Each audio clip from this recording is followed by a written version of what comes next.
Michael, I don't want to just quick reactions, and then we'll get into game by game here. Go ahead. Yeah, sure. Oh my God, the first half of this year is gonna be fire. Oh my God! Like, of course, we mentioned Avowed is coming out next month, but Doom, Ninja Gaiden Black 2 is out now, and both Clair Obscur and South of Midnight coming out in the first, and I think they're both April releases. April. Yep. I've got the list here. So yeah, so Ninja Gaiden Black 2 today, Avowed February 13th, South of Midnight April 8th, Clair Obscur Expedition 33 April 24th, Doom the Dark Ages May 15th, and then down the road in the fall Ninja Gaiden 4. But yeah, to your point, what a first half for Game Pass. Bangers across the board, it seems like. Of course, we'll see when we get the full games, but I mean, I'm just so excited for the first half of this year. A lot of these things we didn't know when they would come out, but man, we're gonna be eating good.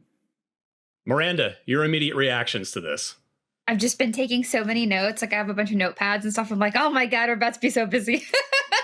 Of course, thinking about guides, but honestly, I'm just excited. Like, April has the games that I'm most excited for, and so I'm thrilled. That's my birthday month. So I'm like, oh, nice. For me, you shouldn't have. Thank you. But now it's also the planning phase, right? It's like, okay, I have this much time to beat this game, and then I need to move to this game. And then, because it's like, man, you have the aspiration to play all of these, but you don't necessarily need to, of course.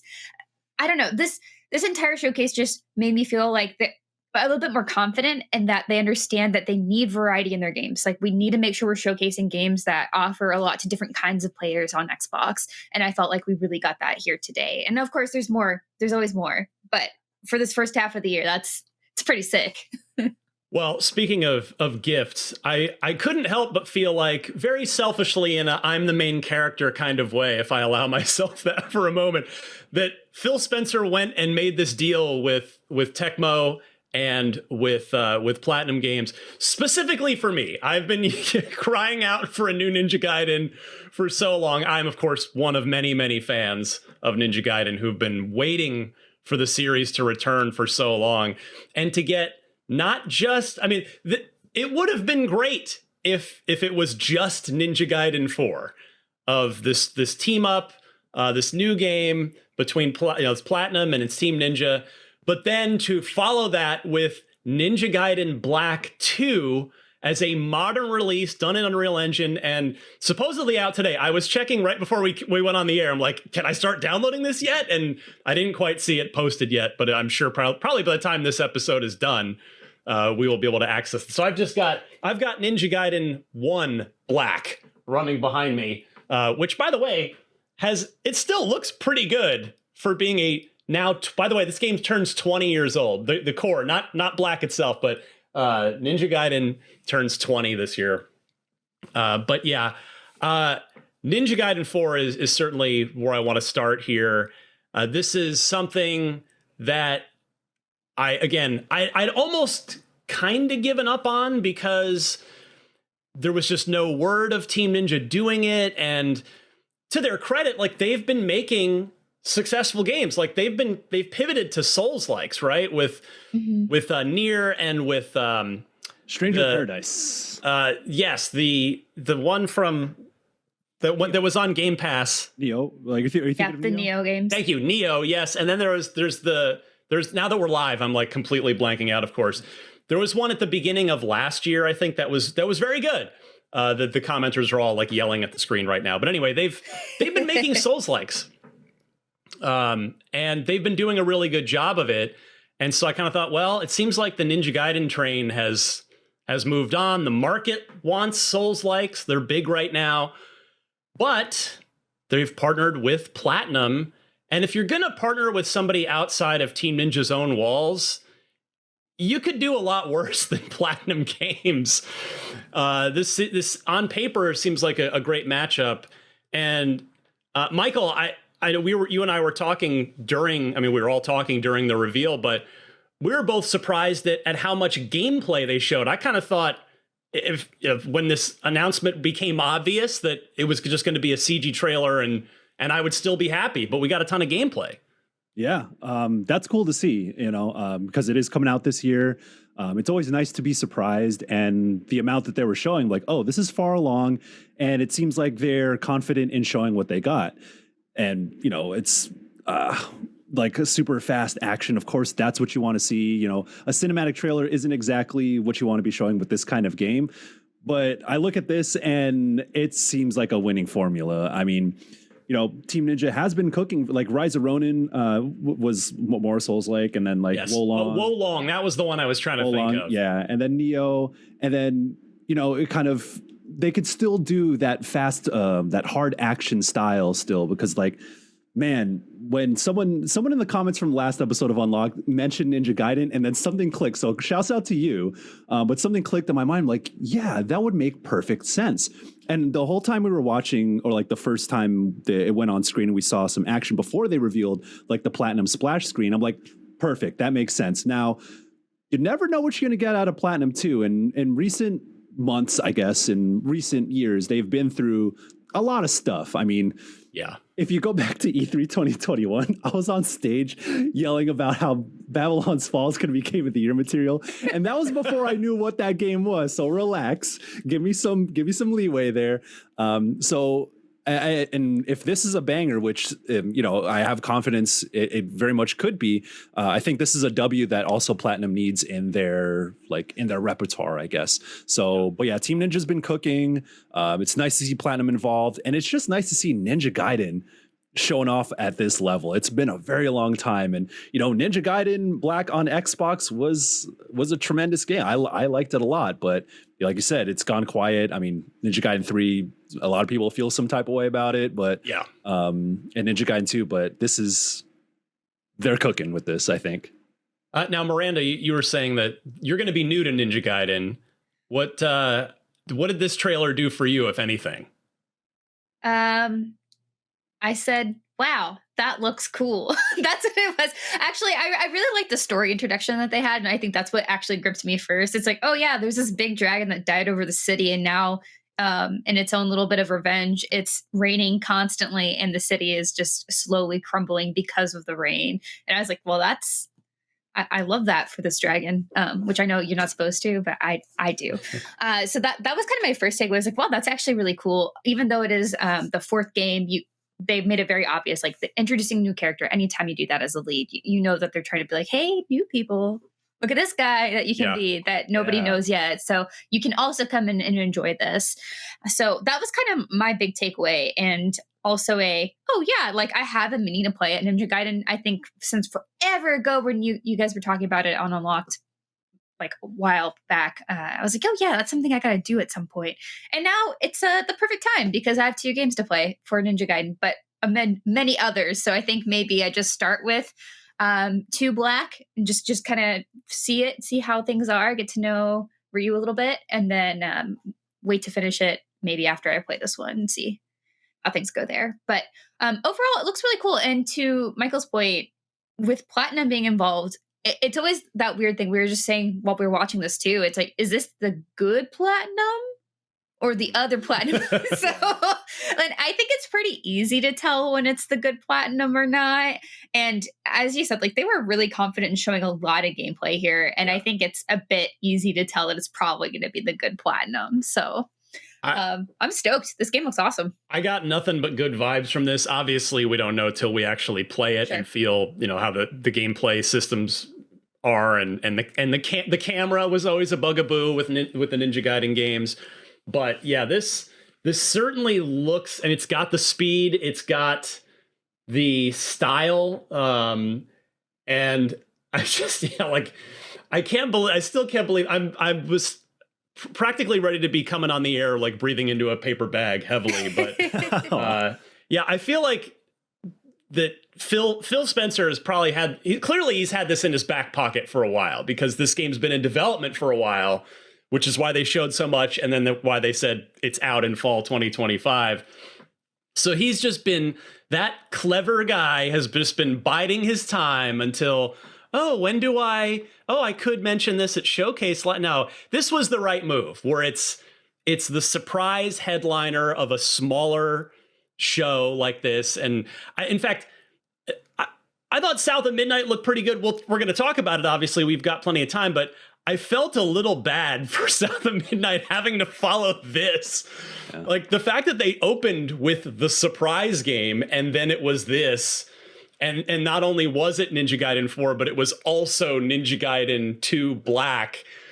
It was just like, oh, South of Midnight. Like I was still just reeling from Ninja Gaiden when South of Midnight I think I zoned out and missed the entire first half of the South of Midnight presentation. But yeah, this is just super cool. And yeah, day one Game Pass. So it's multi-platform, of course, but Ninja Gaiden 4 right on Game Pass on day one. That's a really slick get. I mean, the original Ninja Gaiden and Ninja Gaiden 2 were both Xbox exclusives when they came out.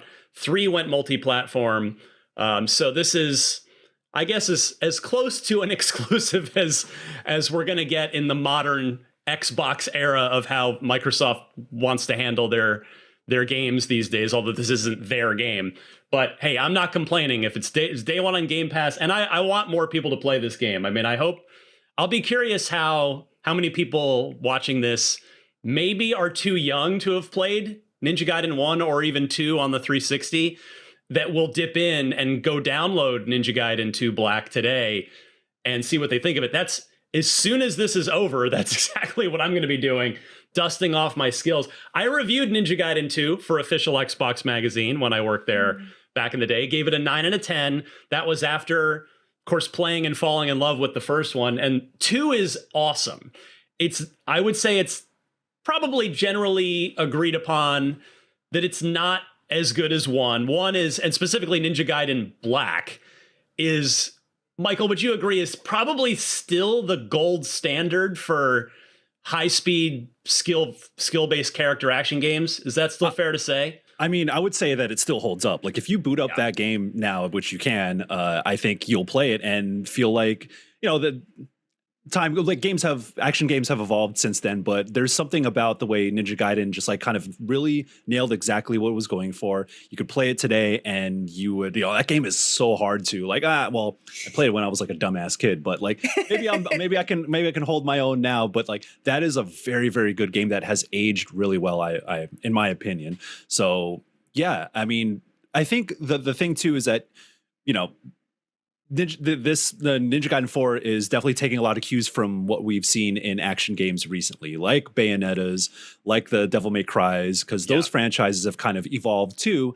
And so Ninja Gaiden 4 comes into a kind of a new landscape for action games where we've had the entire Bayonetta series basically come out since the last time we got a proper Ninja Gaiden, I guess.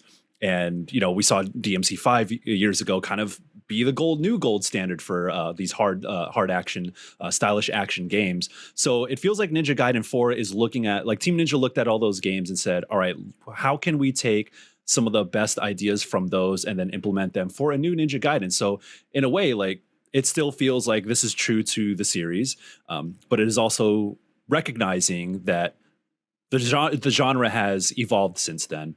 And, I mean, I also pulled up like all of Platinum's games that have come out. I almost forgot about Astral Chain too. Like that's a very different game. And like we've also seen Nier evolve under the Platinum umbrella. So having these two studios collaborate on this is like, I think you're getting kind of the best of both worlds if you are an action game sicko. And I mean, this is I'm hyped for this. But like I think the main thing that it's going to come down to is like enemy design and boss design. And I think what they're showing so far is promising because, the systems and mechanics, like I trust these studios to like really nail the mechanics, but how are you going to challenge me? How hard is it going to be? How fair is it going to be? I know that Team Ninja was saying like, hey, listen, our games are supposed to be hard, but they're supposed to be fair as well. Yeah. And then some of the mechanics I think are promising.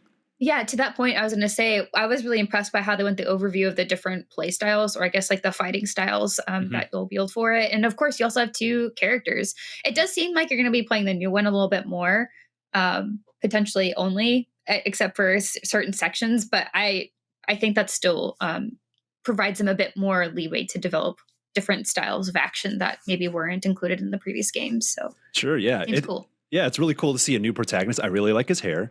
I'm going to go to too. my I was like, hairstylist and be like, I want this.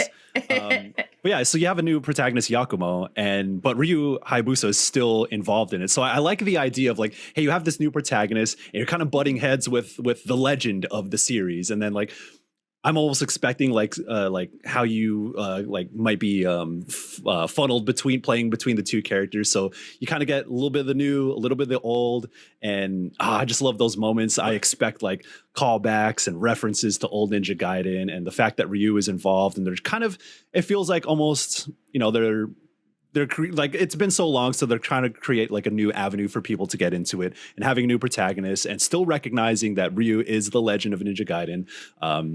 It feels like they're trying some things. Let's hope it goes better than the multi-protagonist butting heads thing of Halo 5 with Locke and Master Chief. You know, I was about to say I love multi-protagonists, but then I was like, I mean, when was the last time we saw that? there was potential there. It did not pan out the way we'd want, but you know. But I would say, to your point, Michael, about sort of what else has come out since Ninja Gaiden and what the landscape for this genre looks like. I mean, I would say that this is coming out at a great time in that that Souls-likes are the dominant form of this now. Like, we don't get a lot of these skill-based, high-speed character action games, and you noted that I called this out, or I took note of this too in our notes, is they did use the word fair a few different times in the subtitles there in the presentation. And I think that's always been a key to Ninja Gaiden, where it is tough. You will die plenty of times, but it is fair. And to me, that's, at least just for me personally, I've just never gotten into Souls-likes. And that's kind of the dividing line. Is I feel like, again, this is just my opinion. I know a lot of people love Souls-likes. I'm not trying to take that away from anybody, but for my taste, Souls-likes kind of bake in death into the gameplay loop. Like, we are going to kill you and you're going to learn from it and you're going to get better. And when you then conquer it, it's going to feel awesome. And I just feel like the Ninja Gaidens of the world, and the reason that I've always loved that game, I mean, Ninja Gaiden 1 is probably the hardest video game I've ever beaten, at least in the modern era. I mean, I'm sure we could go back and pluck out some insanely difficult NES games from my childhood, but Ninja Gaiden 1, like, especially, and that game doesn't even peak in difficulty at the end. It peaks in the middle. If you can get past Alma, if you beat that boss fight in Ninja Gaiden 1, congrats, you've ascended the mountain, and it's downhill from there. But that's the thing. Ninja Gaiden, it's tough, but it's not about beating you down to teach you a lesson. It's about giving you the tools, because you do have multiple weapons, multiple abilities with Ninja Gaiden, and it's up to you to use them how you want to get past the challenge, get past the scenario. And so that's always been kind of the dividing line for me between games like Ninja Gaiden and Souls-likes. But so I'm just really happy to have not only a game like that, but specifically a new Ninja Gaiden back. And yeah, I think a lot of people are going to love it. And I was looking for, like, the Master Ninja Collection is still on Game Pass. It's been on Game Pass for a while. So, like, Miranda, I definitely think you're right on the money to just start with Ninja Gaiden 2 Black, just because it's on Unreal Engine. It's going to be totally modern. And then if you like that, then go back and grab the Master Ninja Collection off of Game Pass, then go back to 1. And then I think you'll be like into it if 2 Black turns out to be awesome. And it's building off of a great game. Ninja Gaiden 2 was excellent. So that would be my advice to you and to anybody else who's watching this, listening to this, that's maybe new to Ninja Gaiden and is wondering where to start. Excellent. Thank you. Absolutely. Let's see here. I just want to take a quick look at the time. All right, we've still got a decent bit of time. I think